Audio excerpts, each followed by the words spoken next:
പരിപാലനം സാമൂഹിക ഉത്തരവാദിത്വമായി ഏറ്റെടുക്കുന്ന കാലത്ത് മായന്നൂർ ബ്ലോക്ക് ഡിവിഷൻ കിഴക്കുമുറി പ്രദേശത്തെ വയോജനങ്ങൾക്ക് സമയം ചെലവഴിക്കുന്നതിന് വേണ്ടി പഴയന്നൂർ ബ്ലോക്ക് പഞ്ചായത്ത് പണി കഴിപ്പിച്ച വൃദ്ധസദനത്തിൻ്റെ ഉദ്ഘാടനം ആലത്തൂർ MP K രാധാകൃഷ്ണൻ നിർവഹിച്ചു. എത്രയും പെട്ടെന്ന് ജനങ്ങൾക്ക് നമ്മൾ നടപ്പിലാക്കുന്ന പദ്ധതിയുടെ ഗുണഫലം ലഭിക്കാൻ കഴിയും.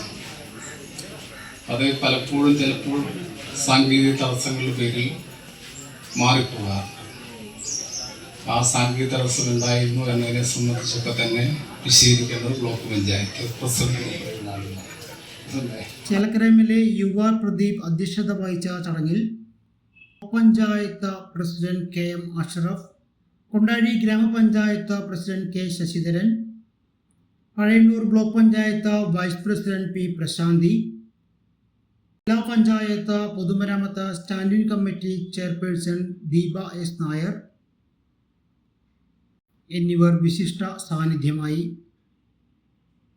പഴയന്നൂർ ബ്ലോക്ക് പഞ്ചായത്ത് ക്ഷേമകാര്യ standing committee chairman Arun Kaliyath, Kondazhi ഗ്രാമപഞ്ചായത്ത് അംഗം K സുദേവൻ എന്നിവർ ആശംസകളർപ്പിച്ച സംസാരിച്ചു. പഴയന്നൂർ ബ്ലോക്ക് പഞ്ചായത്ത് അംഗം PM അനീഷ് സ്വാഗതവും block panchayat secretary Alfred Sojan നന്ദിയും പറഞ്ഞു.